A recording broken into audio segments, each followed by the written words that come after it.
Olá você do programa Prosa e Graça.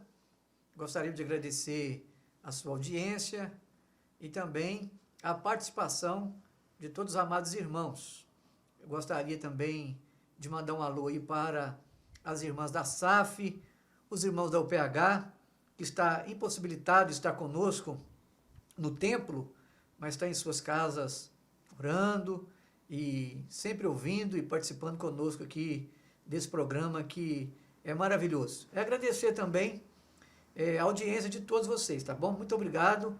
Eu estou aqui com ele, o reverendo Wellington Kaiser, gente boa, e nós estamos tratando aí um assunto que é um pouco meio polêmico, mas o pastor está trazendo assim um entendimento claro para nós. Algumas pessoas têm me procurado porque tem ficado meio duvidoso, mas nós passamos alguns textos bíblicos e elas também hoje eu acredito que vai acabar de tirar algumas dúvidas, porque nós falamos aqui na último momento do nosso programa que nós estivemos juntos, nós falamos sobre qual deve ser a atitude do crente diante da doutrina da predestinação. Foi a última pergunta que eu deixei para o senhor responder. Beleza? Ok.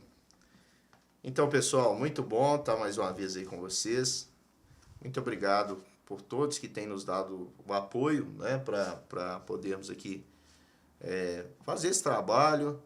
E a gente tem o desejo de abençoar muito a sua vida, que você possa crescer na graça e no conhecimento do nosso Senhor Jesus. Agradecer desde já também o Alfredo e o Paulinho, que estão sempre aí nos dando todo o suporte. Um abraço para todo o campo da Igreja de Lajinha, não só a sede aqui, mas também as congregações. Em breve, se Deus quiser, nós estaremos aí com a nossa normalidade, né, a normalidade dos nossos trabalhos. Já voltou, em parte, né, nos nossos cultos dominicais, mas queremos, em breve, aí, continuar com os nossos trabalhos de forma normal e também continuar com esse trabalho aqui, que é gravado, mas fica disponível aí para vocês toda semana e é feito com muito carinho, dedicação. A gente vai dar continuidade a esse assunto, Luciano. Vou pedir você para repetir a pergunta e nós vamos...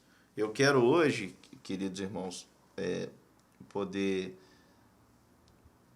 tratar desse assunto e encerrá-lo, porque perguntas sobre esse tema, eu acredito que elas vão surgir sempre, e nem sempre nós vamos ter todas as respostas. Então eu pretendo ser bem assim objetivo no que eu vou dizer para os irmãos, mostrar que até o próprio apóstolo Paulo chegou a essa conclusão, que eu vou também mostrar aos irmãos que deve ser a nossa, e encerrar esse assunto, porque senão nós não conseguimos avançar em outras questões. Muito bem, pastor. Antes de repetir a pergunta, a galera aí que já se manifestou para o cafezinho, né? Na verdade, porque eu não fui buscar o cafezinho, porque eu estou meio corrido, mas agradecer a Elaine, agradecer a Kênia do cafezinho aí, a galera da Broa. Então nós vamos chegar aí, daqui uns dias vai estar aqui na mesa, Alfredo para ficar à vontade. Tá certo. Beleza? Então respondendo Beleza. aí, pastor, e voltando à pergunta, qual deve ser a atitude do crente diante da doutrina da predestinação? Pois bem, a postura do crente diante da doutrina da predestinação tem que ser a postura de temor. Sempre com temor a Deus, eu preciso me posicionar diante das Escrituras e de tudo aquilo que ela revela. E entender que a doutrina da predestinação, eu já falei isso aqui no início, o grande problema é como as pessoas a explicam. Porque ela virou, da maneira que as pessoas explicam, fica parecendo que Deus é alguém assim que só escolhe os bons. Né? Deus faz um apanhado de gente boa e salva uns pouquinhos assim, e o resto tudo ele permite que vá para o inferno. E não é assim, irmãos, que a gente tem que ver a predestinação. Predestinação, eu expliquei para os irmãos claramente o que é. É a ideia de que Deus sabe sobre todos que serão salvos de maneira antecipada. E eu mostrei isso aqui para vocês na Bíblia, que isso é claro, existe. Aí a gente tem que entender o que o apóstolo Paulo começa a descrever aqui em Romanos 9, e no último Prosa e Graça que nós tivemos, eu falei que ia dar continuidade a esse texto. Em Romanos 9, fala para nós sobre esse processo. Eu comecei a explicar no último Prosa e Graça, quero seguir aqui e terminar respondendo isso. Qual que deve ser a postura do cristão diante desse tema, da questão da predestinação? Então, segura aí que eu vou responder para você no finalzinho. Mas aqui no capítulo 9, eu vou ter que ser bem rápido, porque os irmãos leiam em casa depois, mas eu vou mostrar para os irmãos de uma maneira bem rápida.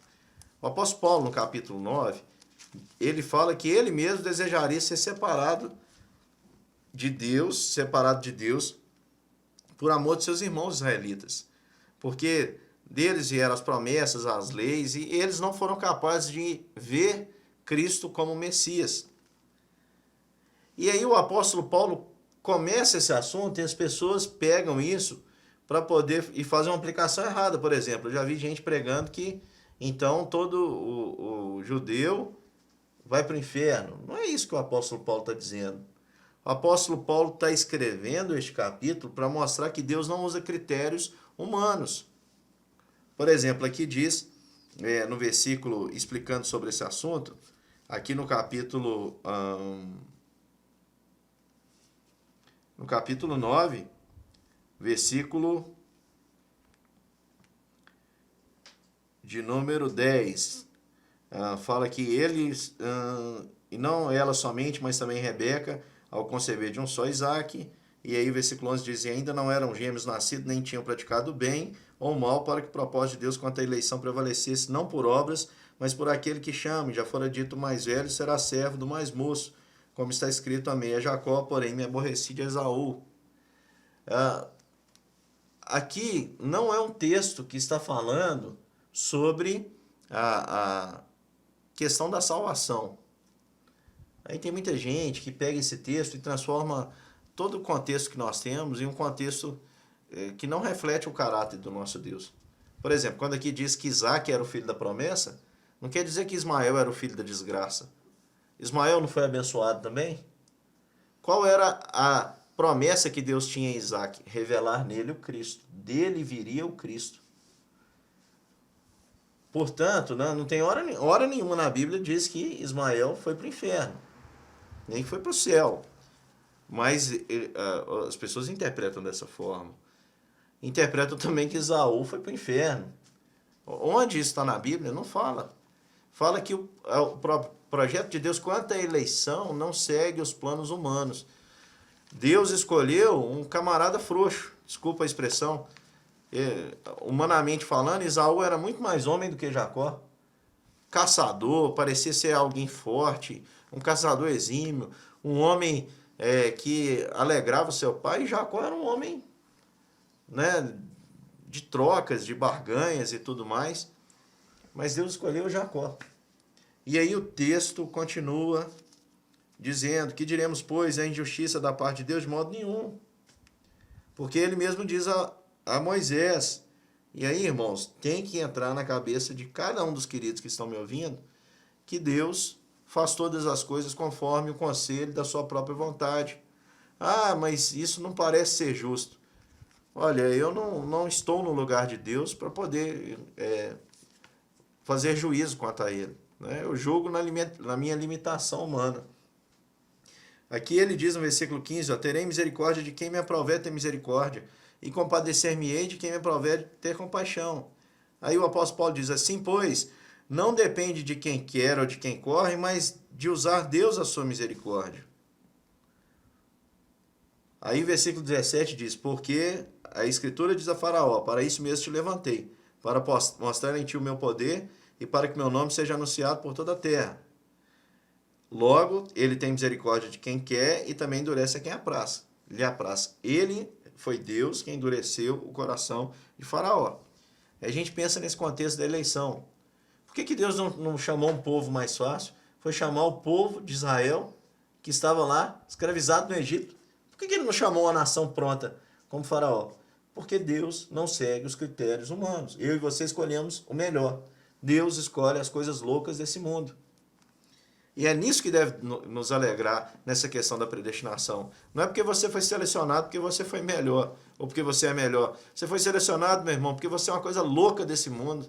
Glória a Deus, porque Ele seleciona coisas loucas desse mundo.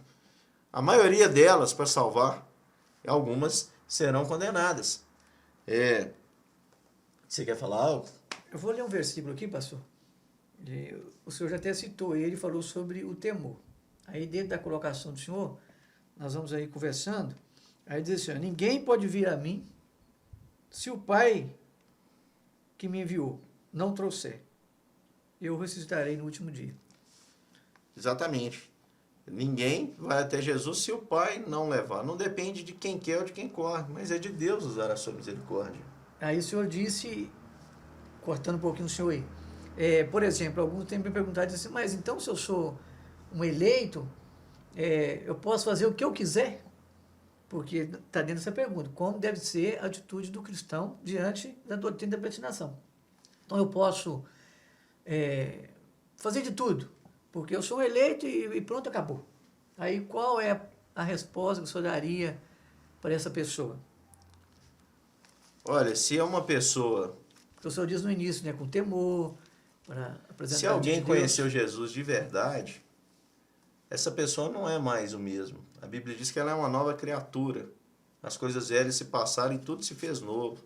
Isso não quer dizer que ela vai ser perfeita, mas isso também quer dizer que ela não vai ter prazer no pecado. Uhum. Um verdadeiro cristão, ele não tem alegria em viver dessa forma. Então, se alguém pensa nessa possibilidade, prova é que ele está brincando com Deus e nunca conheceu Jesus. Pode saber da história de Jesus, pode conhecer todos os dados sobre Jesus, pode conhecer todos os versículos, toda a Bíblia de cor, mas não conheceu Jesus de verdade. Eu não sei se eu falei aqui, eu acho que falei no Prosa e Graça, que as pessoas acreditam que quando fala sobre isso aqui, que não depende de quem quer ou de quem corre, é como se Deus cegasse o entendimento de alguns quanto ao que Cristo fez, entendimento a outros, né? e outros entendem. Uhum. E eu digo para você que não é isso. Por exemplo, se você pegar uma pessoa que se julga ateu, explicar para ela o que aconteceu nas Escrituras, dá para ela ler esse livro, ela vai entender tudo que está escrito aqui. No entanto, entender o que está escrito e crer no que está escrito é diferente. Porque crer é experimentar.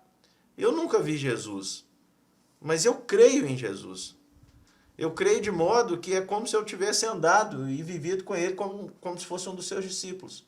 Eu não vi a crucificação de Jesus por mim, mas eu acredito como se eu estivesse lá. Isso é fé. E essa fé é que faz com que a graça de Deus seja aplicada em nós. Então, irmãos, eu vou seguir o texto aqui, porque eu tenho que terminar com vocês lá em Romanos e está lá na frente ainda. Mas eu vou correr, depois eu vou deixar o Luciano fazer alguma pergunta a mais que for surgindo. E aí no capítulo 9, o apóstolo Paulo faz uma pergunta, olha, e tu, porém, vai me dizer de que se queixa ele ainda, pois quem jamais existiu à vontade? Aí o apóstolo Paulo faz uma pergunta, olha, quem és tu, ó homem, para discutir isso com Deus? Porventura, o objeto pode perguntar quem o fez, por que me fizeste assim? Ou ele não tem o direito sobre a massa para do mesmo barro fazer um vaso para honra e outro para desonra? E aí, o apóstolo Paulo ele vai discorrendo sobre esse assunto, não é? E depois ele fala que Israel é responsável pela sua rejeição. No versículo 30 lá, ele diz assim, que diremos, pois, que os gentios que não buscavam a justificação vieram alcançá-la, todavia, a que decorre de fé, Israel que buscava a lei e a justiça não chegou a atingir essa lei, por quê? Aí o próprio apóstolo Paulo responde, ele diz assim, porque não decorreu da fé, e sim como que das obras, e tropeçaram na pedra de tropeço. Presta atenção, porque o apóstolo Paulo coloca uma questão aqui que todos nós ficamos pensando, poxa vida, de lá veio Cristo, eles tinham as leis. Por que é, então, que eles não conheceram a Jesus? Eles tinham as leis, eles tinham tudo. Por que eles não conheceram a Jesus? O apóstolo Paulo diz, porque eles buscaram a justiça própria. Eles tentaram, eles leram a lei toda apontava para Cristo, e eles fingiram que Cristo não existia. E basearam, tanto que quando Jesus vem, ele encontra esse estilo de vida, um estilo de vida baseado nos seus próprios méritos. Ou seja, o Messias não era conhecido pelo seu próprio povo. O próprio nascimento de Jesus mostra os reis vindo de longe para poder adorar, enquanto o rei Herodes queria matar a Jesus. Aí o apóstolo Paulo continua, né? Os judeus rejeitam a justiça, Israel não pode alegar falta de oportunidade, está aí no capítulo, no versículo 16 do capítulo 10, aí fala sobre no versículo 11, no capítulo 11, versículo 1, ele diz assim, olha, pergunto, pois, terá Deus porventura rejeitado o seu povo? Aí o apóstolo Paulo responde, de modo nenhum, porque eu também sou israelita, descendência de Abraão, da tribo de Benjamim. Então, ele vem respondendo essas questões, e onde eu quero chegar com os irmãos? Não dá tempo de descrever tudo isso. É no final do capítulo 11, quando o apóstolo Paulo chega à seguinte conclusão, depois de ter iniciado essa discussão lá no capítulo 8. Olha o que o apóstolo Paulo vai concluir. E é o que eu quero dizer para você, que a sua postura deve ser essa, diante da doutrina da predestinação. Ele chegou à seguinte conclusão. Ó profundidade da riqueza, tanto da sabedoria como do conhecimento de Deus. Presta atenção no que ele vai dizer. Quão insondáveis são os seus juízos e quão inescrutáveis os seus caminhos. Quem, pois, conheceu a mente do nosso Senhor? Quem foi seu conselheiro? Quem primeiro deu a ele para que ele venha a ser restituído? A resposta é ninguém. Então ninguém entende a mente do Senhor, ninguém entende seus caminhos, ninguém foi seu conselheiro, ninguém deu para que fosse restituído. Então cabe você, meu querido irmão, apenas aceitar que um Deus que é infinitamente melhor do que qualquer ser humano, um ser que é outro, não é como o homem, é puro, é santo, é perfeito, é amor. Eu não sou amor, o Luciano não é amor, nós temos o dever de amar, mas Deus é amor. Cabe a mim e a você aceitar os desígnios desse Deus maravilhoso. Tanto que o apóstolo Paulo conclui dizendo, porque dele, por meio dele e para ele são todas as coisas, a ele pois a glória eternamente. Amém. Querido irmão, eu queria dizer para você o seguinte, não gaste tempo com o que Cristo não gastou.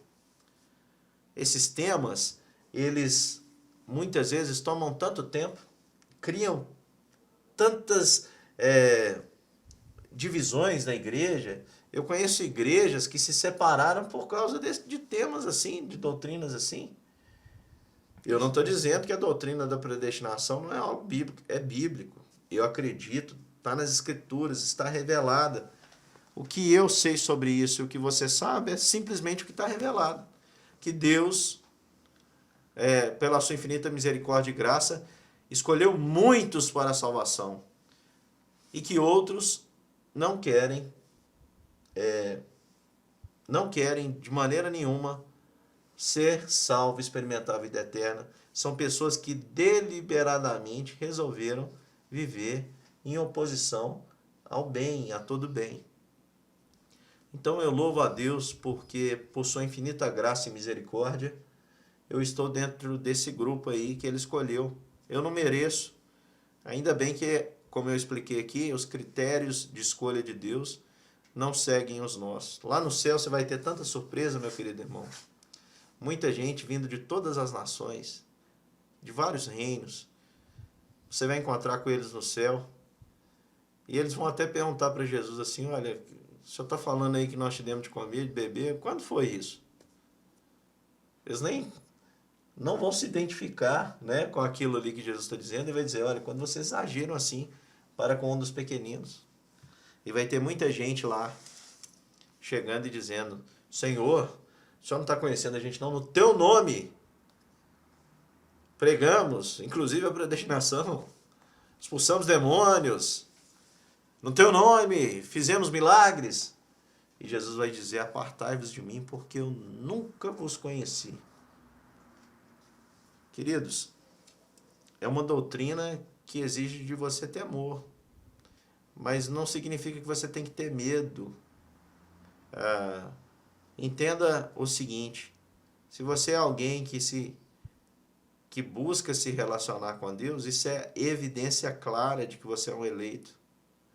Aquele que não é eleito, ele nunca procura a Deus, ele não tem esse interesse, ele não tem esse desejo. Jesus, no capítulo que o Luciano citou aqui, onde está aquele versículo, que ninguém pode ir até Cristo se o Pai não o levar, Jesus também promete algo: que tudo que o Pai lhe dá vai até ele, e aquele que vai até ele, de maneira nenhuma, ele o lança fora. Jesus agarra com a graça, com a garra da graça, te segura em suas mãos de amor e jamais te lança fora. Ele é misericordioso, é bom, é justo, é perfeito. E o que eu e você podemos fazer diante de uma doutrina tão complicada que existe, mas que os seus desígnios pertencem a Deus, é fazer como o apóstolo Paulo, chegar à conclusão que eu e você não somos capazes de entendê-la. Ó profundidade das riquezas, tanto do conhecimento quanto da sabedoria de Deus, inescrutáveis os seus caminhos, os seus juízos. Ninguém conheceu a mente do Senhor, nem eu, nem você. Pastor, nós estamos chegando aí ao final. Eu vou deixar mais um versículo para a fala do senhor aí também, para continuar edificando aos irmãos, que diz assim: portanto, meus amados irmãos, sede firmes, inabaláveis e sempre abundante na obra do Senhor, sabendo no Senhor o vosso trabalho não é vão. Então, a nossa atitude é essa, é continuar dentro desse parâmetro, trabalhando, sabendo que o trabalho na obra do Senhor não é vão. Pois é. Um pastor, o querido pastor Antônio Speber, ele falava algo muito interessante. Ele dizia que, diante da doutrina da predestinação, como eu não sei quem são os eleitos ou não, eu preciso partir do pressuposto que todos são eleitos por Deus. Pregar o evangelho como se todos fossem eleitos por Deus. Porque essa é a garantia de que a voz de Cristo será ouvida, porque tem gente procurando e buscando a salvação em todos os lugares. Cristo comprou para pessoas que procedem de toda tribo, língua, povo e nação. Então, na minha postura quanto à evangelização, eu não posso fazer seleções, nenhuma seleção, nenhuma acepção. O evangelho que Cristo mandou pregar é para toda criatura. Então, eu tenho que partir desse pressuposto. Acho que essa era a ideia de Paulo. Essa ideia que o senhor está dizendo. Ele não chegar, não, vou pregar aqui porque esse é fulano, esse Beltrano. Não, eu vou pregar porque eu acredito que aqui tem os eleitos e eu vou pregar o evangelho. Ele pregava a tempo, fora de tempo, mas estava anunciando o evangelho. Não é verdade? Então, essa tem que ser a nossa missão, como o senhor disse, vindo desse pressuposto, que nós temos que anunciar. Nós temos que continuar anunciando e pregando esse evangelho da graça, que um dia nós fomos alcançados. Muito bem, foi muito bom a gente tratar desse assunto. Espero que você tenha sido esclarecedor para você. Se tiver qualquer dúvida quanto a ele, você pode me procurar. Vou ficar muito feliz em continuar te ajudando a entender na medida do que é possível, né? Nem tudo nós conseguimos entender, porque a mente do Senhor de fato é profunda. Mas que Deus te abençoe ricamente e fique conosco. E até o próximo Prosa e Graça. Um abraço, meus queridos irmãos. Tudo de bom para vocês.